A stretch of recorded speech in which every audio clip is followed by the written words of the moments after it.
Hi, this is Aaron from My Dying Bride, and you're listening to the Brutally Delicious podcast. Have a good day, everybody. One, two, three, four. The Brutally Delicious Podcast. The Brutally Delicious Podcast. The Brutally Delicious Podcast. The Brutally Delicious Podcast. Delay. No worries at all. Okay. Yeah, I was on the phone to my great uncle Melvin, who's having some email technical issues, but he's a really, likes to talk. That's great. So I told him, look, I've got to be somewhere, and he doesn't hear that bit. He just wants to carry on talking. So, Sure. Yeah, how are you anyway? I'm doing well. How about yourself? I'm very well, thank you very much. It's lovely weather here, and I'm enjoying it. Nice. How's your daughter? She's great. She's at school today, and in fact, at the end of the day, it's the very last choir. So, as parent, I get to go down and watch her singing along. And yeah, she's enjoying life. She's doing really well, and looking forward to the summer holidays and starting high school. That's beautiful. Good for you. And My Dying Bride, holy cow, I keep up with you. You guys are hitting on all cylinders now, huh? Yeah, we've spent a lot of time in limbo through no fault of our own, and we've taken a while to kickstart, but finally, the engine's up and running, and we are proceeding along the highway quite nicely now. Next year will be even busier. We'll have a new album out next year. But yeah, it just took a while to get going because obviously we had Brexit as well to deal with, right, which was just an absolute, it's a nightmare because we've just done a show in Belgium, Graspop. Yeah. In the past, you just get some cheap plane tickets. You fly out, you do the show, you fly back, and there's no paperwork really, just a passport. Nowadays, because we're no longer part of Europe, we've got to fill in document after document after document. Your passports are examined at the airports. Fortunately, not mine. I have an Irish passport. But the documents we need to perform in Europe cost £1,500. So we've got to buy documents. We have to pay taxes we never used to pay. So we've come back from a great gig with no money. Yeah, which is not like it used to be. Right. So doing shows in Europe is proving to be quite problematic at the moment. There are people working in the background to try and iron out these issues, but for us, it's just we dread going to the airport because of all the paperwork and all the money you're going to lose. Yeah, it's just money going down the drain, and it's just a pain. But it is what it is. We can't do anything about it. We're not politicians. Right. I didn't vote for Brexit. I think Right. Brexit was an absolute nightmare. But anyway, I consider myself as a European person, so I wanted to stay. Most of our fan base is on continental Europe. So it's where we always play, and it's just now it's very difficult. But that makes it even more difficult, right? Because it's already difficult to tour these days. I mean, you've got bands canceling their tours because of diesel prices and hotel prices, and even I'm seeing things about like venues taking cuts of merch. Yeah, that unfortunately seems to be. It's not standard yet, but a lot of people.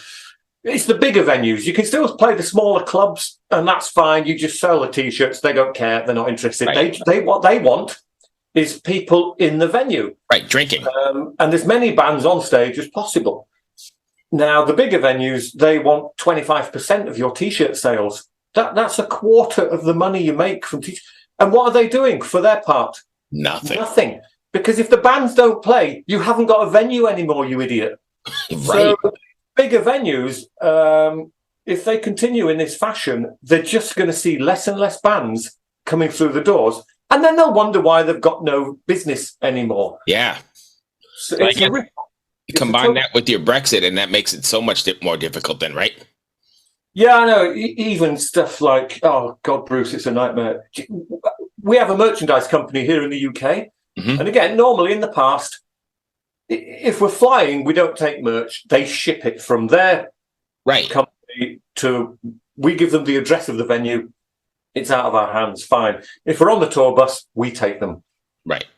We can't do that anymore because there's import and export charges and taxes to be paid, which again it's money we never Right. used to pay. Now we have to pay it. And you have to fill in all the documentation is very technical. And if you get it wrong and you've paid for these documents, you have to scrap them and do it again. And because Brexit is still a relatively new thing, when you arrive at a dock or an airport, sometimes there's nobody there who knows how to sign these forms or knows if they're correct or not. So you're just left scratching your head thinking, what are we doing? Yeah. Yes, and it's kind of works, I think, the other way around. When European bands want to play in the UK, they struggle to bring their merchandise in because of the same reason. So what we're having to do is get our merchandise printed in Germany. And so when we go to Europe, thankfully our record label is German. Right. So we can get them to pretty much just FedEx it to any venue in Europe. No problem. Obviously, we have to pay Right. for that. Because we just can't get our shirts out of the UK. That's great. And we did a few gigs with a band called Lord of the Lost. I think it was last year, from Germany. And they were great. And I said, have you got any T-shirts? I want a T-shirt. And they just said, no, we couldn't bring anything in. And it was a real shame. I know everything's kind of sorted out now because you need to have a contact on both sides of the water. We need a T-shirt manufacturer in Europe. Right. European bands need a T-shirt manufacturer in the UK. They're only obviously going to be small runs, but these are hurdles we never had. Yeah. Brexit has caused so much trouble, and it's so expensive. It's absolutely ridiculous. We've just launched a new beer in Belgium, the home of beer, and of course, you know it's on Johnny Licker's website right now. It's called Songless Bird. It's lovely. He can't even send us a case without loads of technical paperwork. Really? And, yeah, it's ridiculous. He's working on that, and of course, none of the British fans can buy it. Right. So That sucks. Everything sucks. Everything. If you're in Great Britain, everything sucks right now. Avoid. So let's talk about My Dying Bride then. How did Grass Pop go? Was that great? It was amazing. It's such a well-run festival. It's just everything is as you hope it will be. The weather's been unbelievably hot recently, and I was praying for air conditioning because, like all festivals, it's in a field, Right. and so you don't always have the services and facilities you would normally get at a bricks and mortar venue. But you know, Bob knows what he's doing, and the backstage. We had 2 massive backstage dressing rooms. That's unheard of, and both of them had full air conditioning. 2 fridges stacked to the brim with cold drinks, fruit, I got in the fridge. Why not? And it's just so well run. The timing is all perfect. The lighting rig was amazing. The on-stage sound was just perfect. I could hear everything crystal clear. The food is just wonderful. You get one food ticket and you think, 1 ticket? Is that all? I'm a growing lad. But when you get there, there's everything you could ever imagine, and you can go back as many times as you want, and it's a wonderful day out. And then myself and Neil, we left a kind of backstage VIP area and had a wander into the audience to check out Guns N' Roses, and Cradle of Filth on the stage we were playing. And the stage is just enormous. It looks. Everyone's got the big screens now, and it sounded great. It looked great. A big thronging crowd. And again, they know what they're doing. The beer tent isn't one beer tent. There's about 20 of them all the way around, so you haven't got massive queues. Right. The toilets the toilets, and we know what toilets are like at festivals. Oh yeah. They must have had 10,000 of them. So again, let's not dwell too much on toilets. But there's plenty of them for everybody. And that's what festivals are supposed to be like. Right. Now, I know Grasspop's been going for a long time, so they learn by their mistakes. They study the feedback, and they work with the feedback, and it works. It's a brilliant festival, really well run. I just wish they were all like that. Yeah, that's on my. I've never been to a European festival, but that's one of the obviously Wacken or Wacken, however you pronounce it. That's top of my list. But Grasspop and Hellfest are right underneath it. Yeah, I think that were they the same weekend? I think they were the same weekend. They might have been, but they're not far from each other. And I think Hellfest lasts for a week, so you could easily go to Grasspop for a couple of days, then hop over to Hellfest for a few more days. Yes, because I've got friends who are at Hellfest. Again, really well-run festival. Wacken is really well. In fact, it's difficult now, and you'll be unlucky to come across a festival that isn't particularly well-run. Saying that, we're playing Prophecy Fest in Germany, which we've never done before. Now, greetings from Evergreen Podcasts. We're rolling out a listener survey, and we want to hear from you.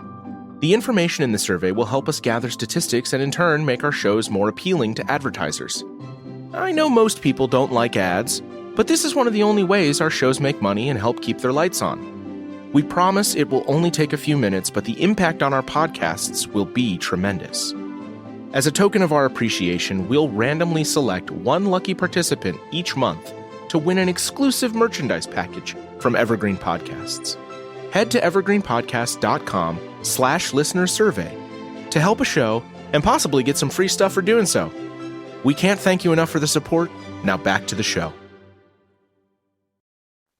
The strange thing about Prophecy Fest, it's in a cave. Really? So, yeah, I know. I'm thinking the acoustics aren't going to be... Yeah, I don't know what that's going to sound like. No, but it's been running a few years, I believe, and with great success. So we are looking forward to that, but we're all kind of thinking, it's going to be a big cave, right? And you start to think, what's the dressing room going to be like? Is it just we're trying to, it's not going to be, a cave with some straw on the floor, I'm hoping.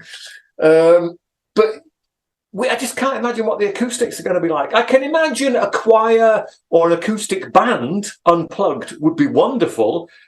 But full-on heavy metal in a cave, I don't know how that's going to pan out. However, I think My Dying Bride would be a good soundtrack for the cave, right? Maybe that's, I guess when you look at the bands that are playing, which obviously I can't remember off the top of my head, it looks like they've gone that more sort of sensitive route and gone for bands that would work well with the environment. Right. Although I was amused to see that The Crazy World of Arthur Brown is playing, and he's in his 80s now. Oh, really?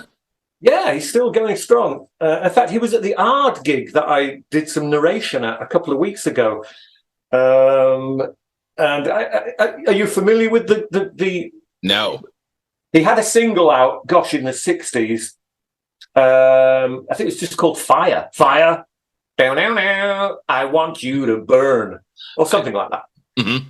Well, he's still doing it. He's still doing it and loving it. And I'm thinking, gosh, when I'm 80 years old, I hope I'm still getting invited to festivals. Right, even if it's a cave.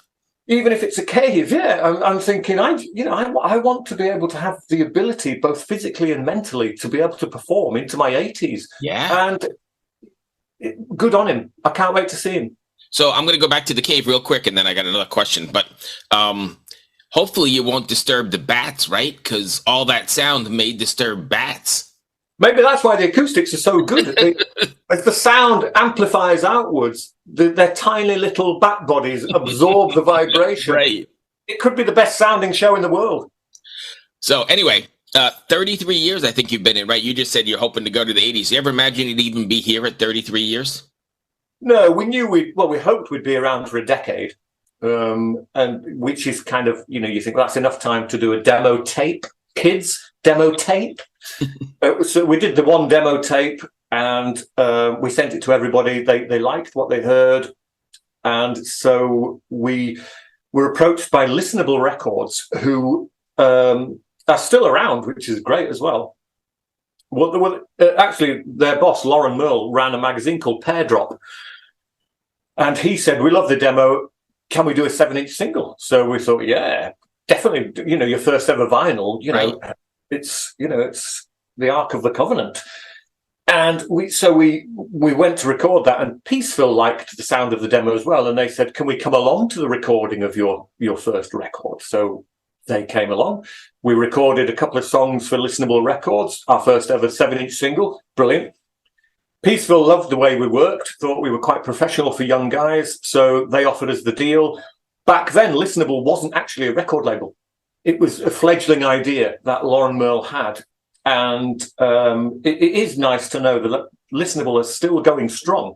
Yeah. And that, our 7-inch single is catalogue number 0001. That's great. And it's great to have that. And then obviously we signed to Peaceville, and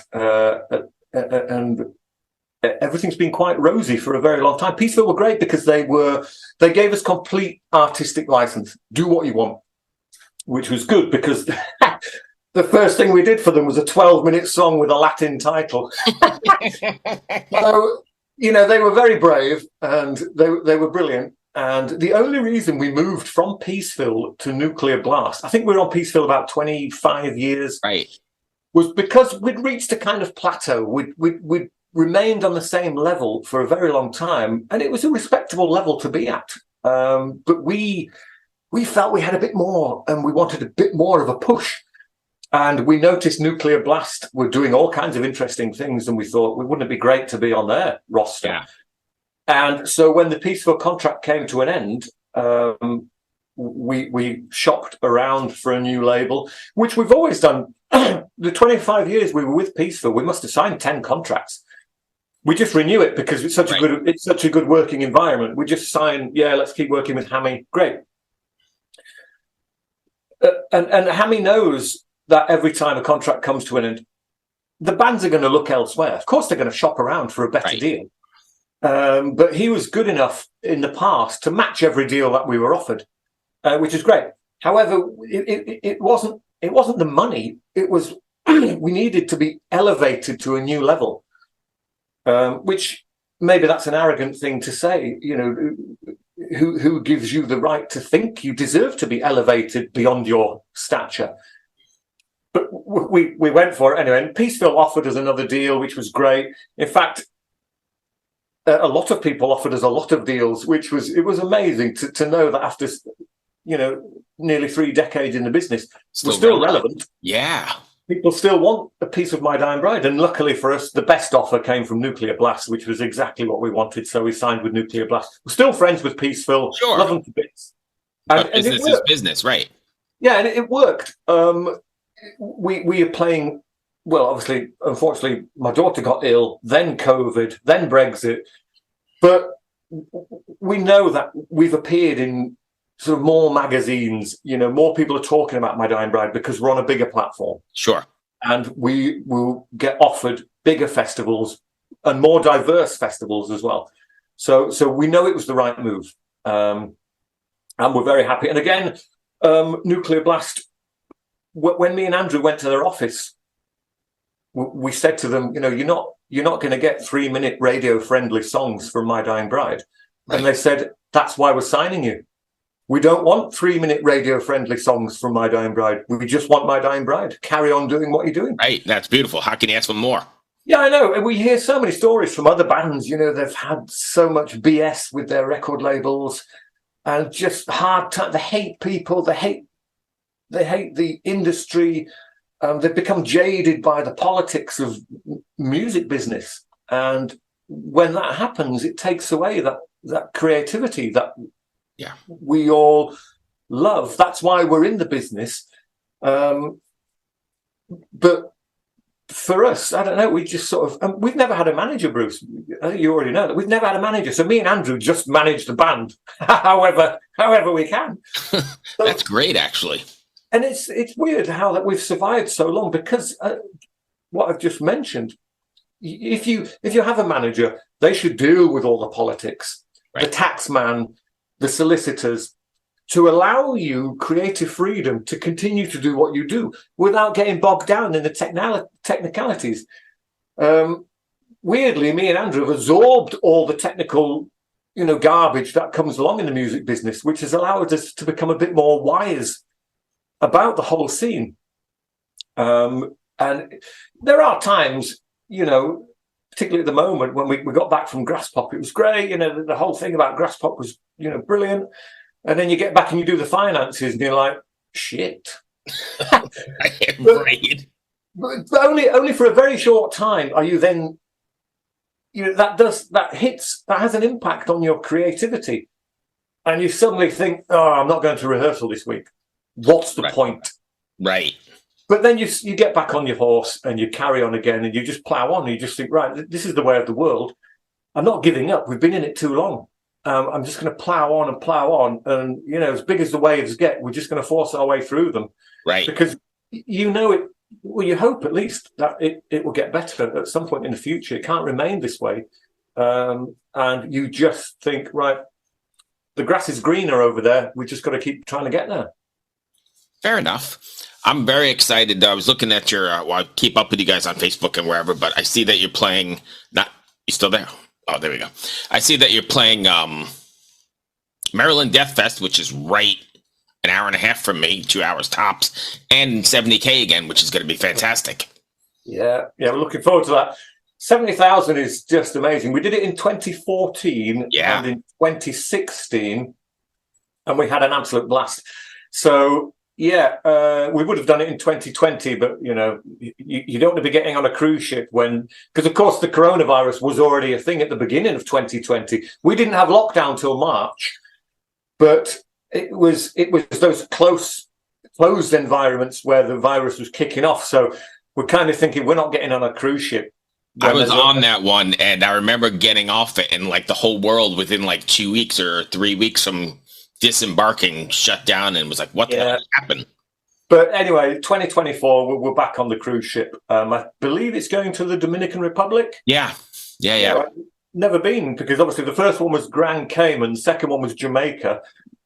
And that was great because we got off and we just grabbed a cab and we said, take us to Montego Bay. We want to chill out at Montego Bay. So we got there. And of course, it's Bob Marley's birthday. That's right. I remember being there then. Yes. Yes. So we're just bobbing around in the sea, drinking cans of Red Stripe and listening to Bob Marley and thinking, well, what a wonderful world. Yeah. Who's got it better? Little did we know what the future held. Yeah, that's for sure. And then we're looking forward to 20,000, 70,000 tons. That would be great. It's a great concept as well because it allows the fans much closer access. Yes, fans, and I don't think the organisers will book a band that are kind of arrogant and they don't want to mingle. Because it's about mingling. You don't want to stay in your cabin for the whole, it's ridiculous.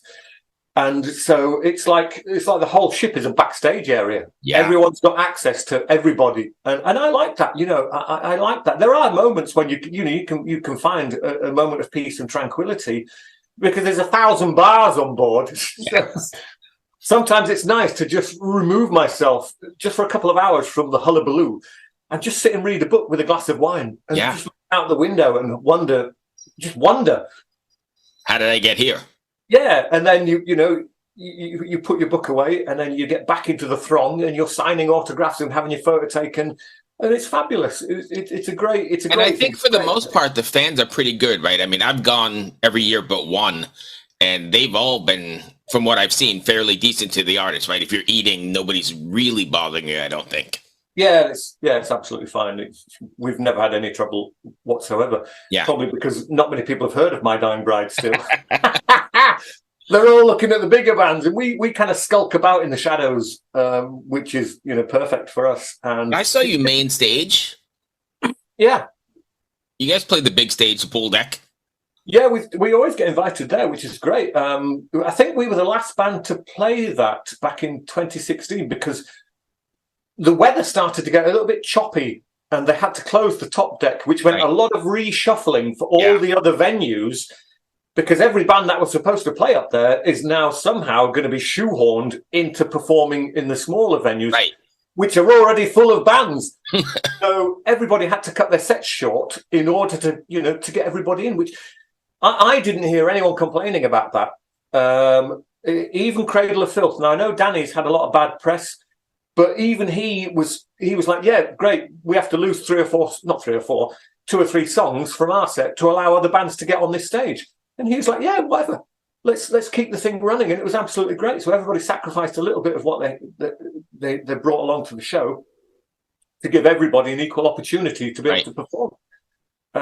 And it was great. And I mean, the water doesn't get very choppy out there. I mean, you're in the Caribbean. You're not really in the open ocean. Right. You can nearly always see land, so it's fine. Yeah. So yeah, really looking forward to that. And then Maryland Death Fest. Have you guys played there before? Yeah, we did that. Gosh, was that 2016? I can't remember. That's a bit more punishing because obviously it's something like a 6 or 7 hour flight. Yeah. You kind of arrive on the Friday, you do the gig on Saturday, and you're heading off home on Sunday. That's rough. It's a big old haul, but it's great. When we went there, it's weird. It's a weird location, Mm-hmm. but it is what it is. But again, it's well organized from what I remember. Yeah. It's just such a whistle stop trip for us. It's almost like when you return home, it's almost like a bit of deja vu. It's like, did that happen? I'm not sure if that actually happened. Right, all the jet lag and everything else. Right. You spend 12 hours to and fro on aeroplanes and 1 hour on stage, and you scratch your head a bit and say, is it worth doing this? But we're doing Mexico as well. And again, Mexico is even further. That's like a 12-hour flight. And that's just a fly in and fly out? Exactly. Wow. So it seems madness, and it probably is madness, but it's just you need to get the word out. You need to try and get into the territories we don't often perform, Right. because the fans love you. The Brazilian fans have been screaming at us to play Brazil since about 1992, and we've been once, which is outrageous. The problem is, of course, we have a promoter, and we say to the promoter, look, all the Brazilian fans are screaming for us to go to Brazil. Sort it out. And then he does the maths, and he comes back and said, yeah, you can, let's all go to Brazil, right? We'll do 5 shows in Brazil. By the time you get home and do the math, you down £20,000. Right. Because it's fine having very enthusiastic fans who want you to go. But when you realize some of the clubs are tiny and therefore their finances are not big, and I mean, we don't need much. I mean, obviously there's 6 in the band, which is a bit big, really. And then we've always got a couple of crew members. So Right. that's 8 plane tickets, probably 4 hotel rooms because we can share. It's just the logistics of it isn't cheap. And when our promoter says to the Brazilian or anywhere, we've never been to Japan, we've never been to Australia, when he presents them with, right, we need this figure in order to come over there and do some shows, and they look at that figure and say, it's not happening.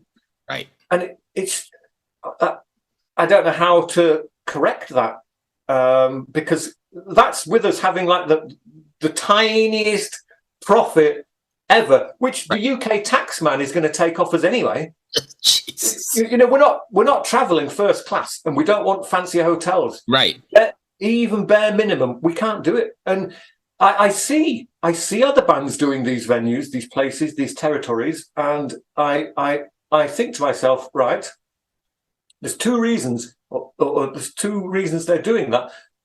One of them is someone in the band is very rich and is funding this. But the second one is they're doing it because they're crazy, and when they get home, they're going to realize they've got no money whatsoever, and they're in debt, and they might be in debt for the rest of their lives. Right. However, they've had the experience, and what price can you put on an experience? So we have this slight internal argument within the band where we should say, no, let's just do a world tour.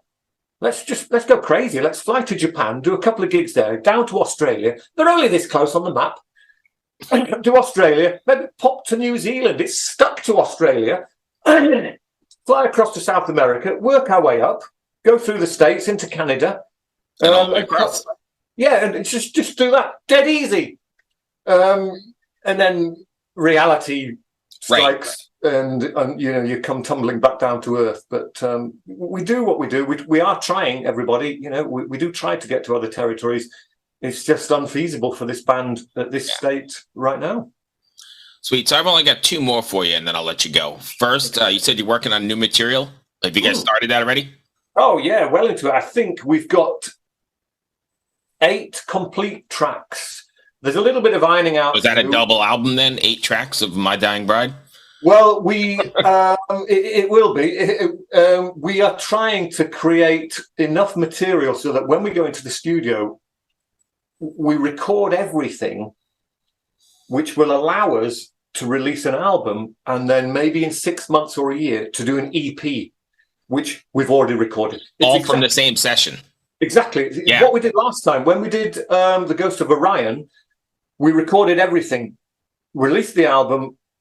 8 months later, we released Macabre Cabaret EP, which was recorded exactly the same time. Oh, so nice. it's an extension of the album. And you know, you sometimes can have you've made yourself a problem there. Which songs do you pick for the album? Which do you leave on the shelf for later on? Now, as songwriters, it's impossible for us to choose. So we sent all the music to Nuclear Blast, and we said to those guys, right, well, we knew which song needed to open the album, and we knew which piece needed to close the album, and we knew what we wanted in the middle. But apart from those 3, do what you want. So we left it up to those guys, and we'll do that again this time, because you can't say you've got 10 songs and you only want 8 on the album. I can't pick the 2. It's almost like the sacrificial. Right. And also you got 6 people that are doing the same thing. Yeah, so I can't do that. So we just record enough material and then we hand it over to the record label. And as I say, if we've got something we definitely know is an opening track, we'll specify that and give them free rein to release whatever they want. So we're about 8 songs in at the moment. We've got there are a couple more. It's a bit like a jigsaw. There's several bits of other songs, and we just need to put them together in a recognizable format. And we're probably going to have 10 songs. And we haven't booked a studio yet, but we really need to get a wriggle on. There's no release date, obviously. Again, Nuclear Blast, a bit like Peaceful Records, they're not hammering us for a deadline constantly. They're very flexible. And so it's, we record it when we're ready. But I'm guessing it's going to come out at the latter end of next year.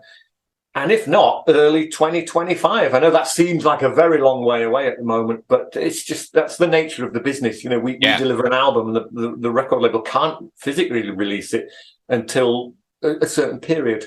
Sure. And we've all heard about the stories of the vinyl pressing plants. Big behind, yeah. Yeah, they're way behind. The vinyl's taken off like, it's more popular now than it was when it was invented, which is crazy, but great. But that adds its own problems to a release date. So yeah, we're loving the new music, absolutely loving it. I need to find an artist for the front cover, and actually, Roberto, who did the Macabre Cabaret, the very last record we released, is stunning. I loved his work, so I'm probably going to approach him again. Mm-hmm. But he really gets into it. You can't just say, give us an album cover.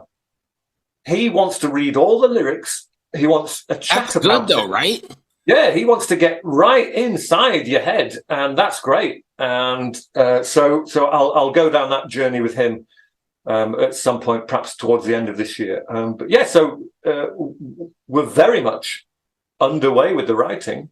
Beautiful. So last I had was why can't I think? Paradise Lost. You guys got some gigs lined up with Paradise Lost too, right? Yeah, we've known those buggers for years and years and years. I think I was at their very first rehearsal.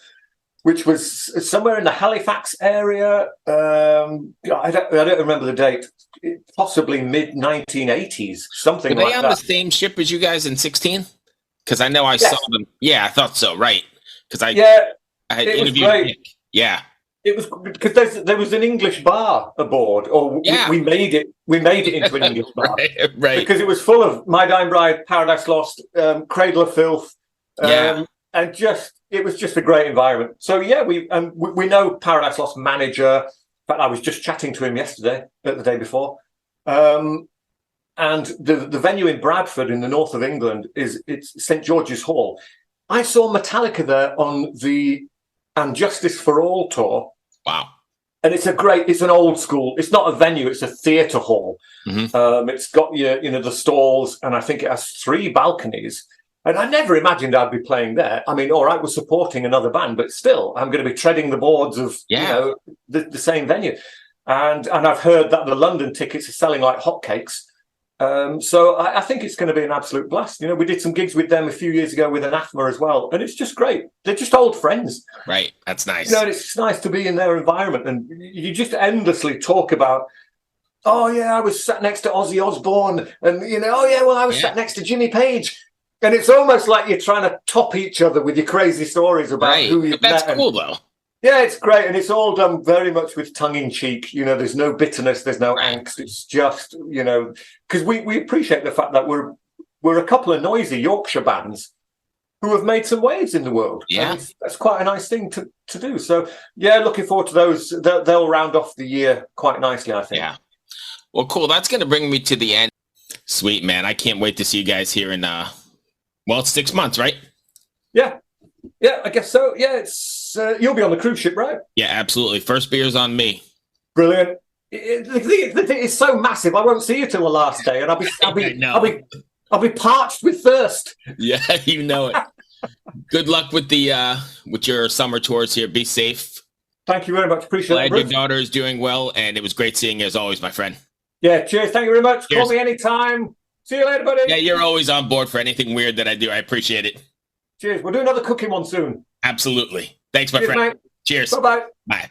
Hello out there. Yes, hello out there, everyone. I'm Hal Schwartz. And I'm Flynn McLean. Together we host None But the Brave, a podcast dedicated to the music and career of Bruce Springsteen. Bruce and E Street Band are on tour right now for the first time in 6 years, and we're taking a detailed look at what's happening on stage in our bi-weekly episodes.